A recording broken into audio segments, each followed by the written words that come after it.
there's a pilot who is offended by the word wife or the word cockpit, maybe that person shouldn't be a pilot.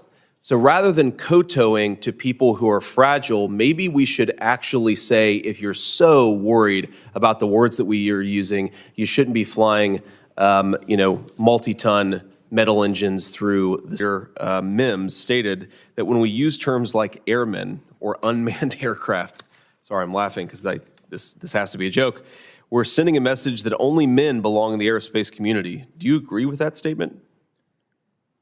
Well, Senator, what I could say is that having been a pilot for 42 years and seeing the evolution of our aerospace industry, I started out in helicopters and have flown as a captain in big jetliners. Sure. Not everyone is a pilot today. We have drones, we have spaceships. Want to really see something that said, take a look what happened. Hey.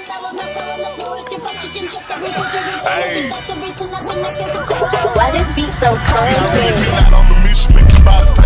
We will make America proud again. If you try to we will make America wealthy again. And yes, together, we will make America great again. Ooh-wee! As you can see, another one ages so well. And like them beautiful patriots say, you just can't make this up. I got to get a sip on that, y'all. I got to get a sip. Cheers, everybody. I got to get a sip. They say, Rick, I know in that last video I seen in the comments, they were like, Rick, did Rick really just crack open a cold one? Sure did, but hey, y'all, I'm a little light today. They named this Liquid Death. It says sparkling water. It's sparkling water, y'all. Come on now. You know this. Sparkling water. They got amazing flavors, too. They ought to sponsor me. Somebody reach out to the PR team or somebody reach out to the management team or something. Say Rick said, come on and sponsor the channel.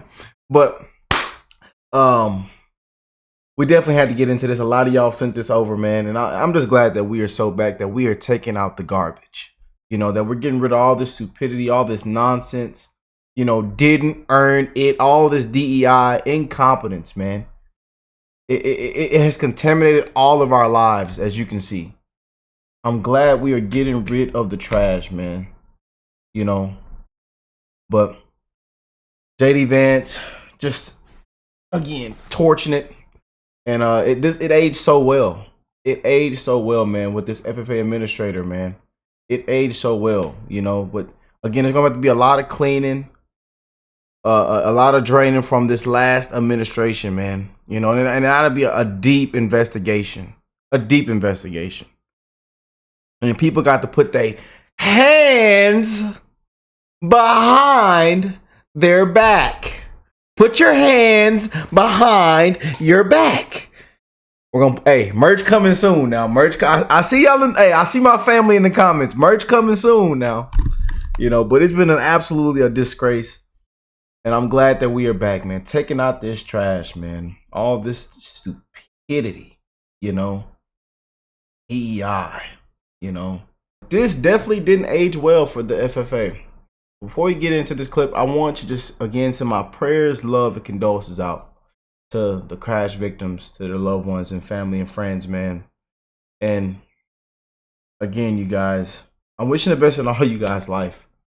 Safe travels, that you're healthy, well, in a good condition, that these next 4 years are an amazing 4 years for all of us, man. We live in this very, very fast time travel, in this temporary time, and everything can be gone just like that in the blink of an eye, and the time is ticking for all of us. That's just the truth. It's just the truth.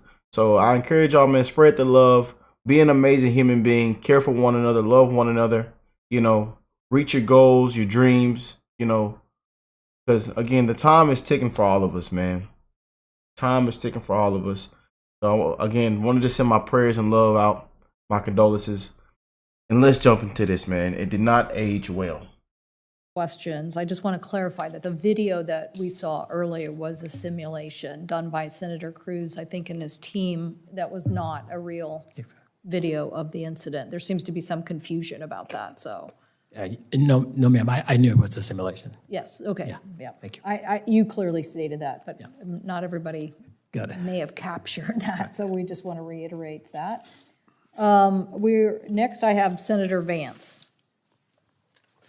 Thank you, Madam Chair. Mr. Nolan, thank you for being here.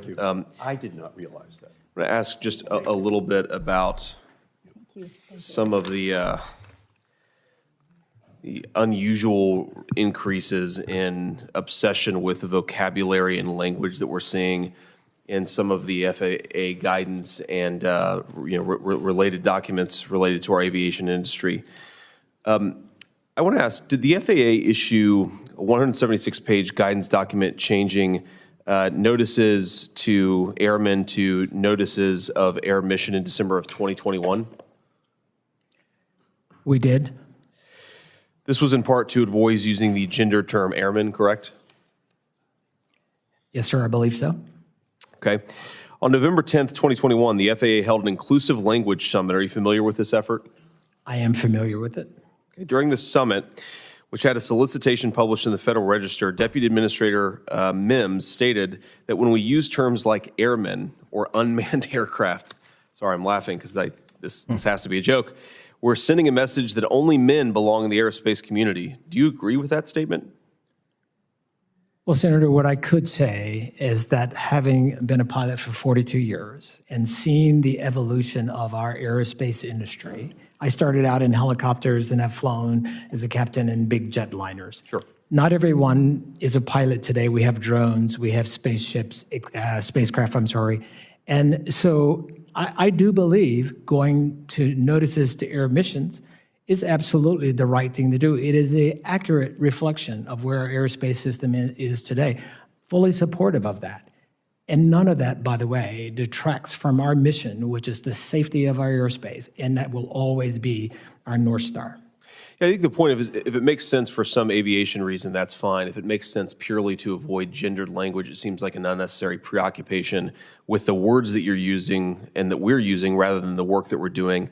I want to just ask a couple of additional questions about this summit. The public notice for the meeting stated, if any individual employer, contractor, or industry partner feels excluded or marginalized because of language or words, the work of the agency suffers.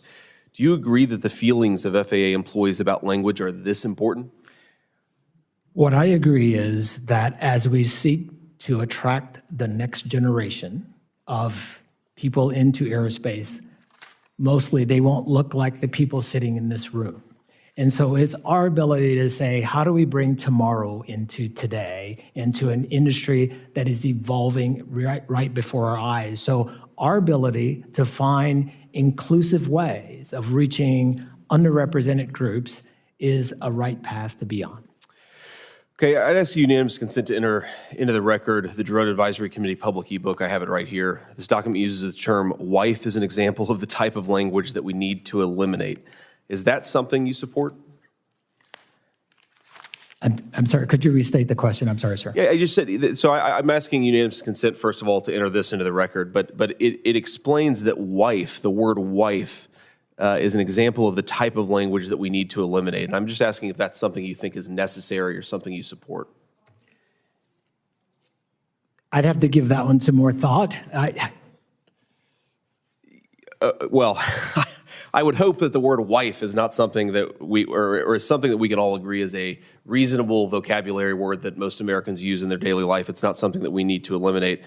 I don't have much time here, so I would just ask here, at the same summit, during a panel called How the FAA is Pushing Gender Language Boundaries, a panelist stated that FAA leadership brought us to where we are here today. We see the recommendations from the committee as a foundation, but it's also just the beginning of the conversation. It strikes me that preoccupying ourselves so much with the words that we use rather than the work that we do, especially as our infrastructure appears to be crumbling and we've had major flight outages the last couple of years, is at best a distraction and at worst a thing that takes attention away from focusing on the real problems. I worry, especially I represent the people of Ohio, and I'm very confident that the majority of Ohioans, if there's a pilot who is offended by the word wife or the word cockpit, maybe that person shouldn't be a pilot. So rather than kowtowing to people who are fragile, maybe we should actually say, if you're so worried about the words that we are using, you shouldn't be flying, multi-ton metal engines through the sky.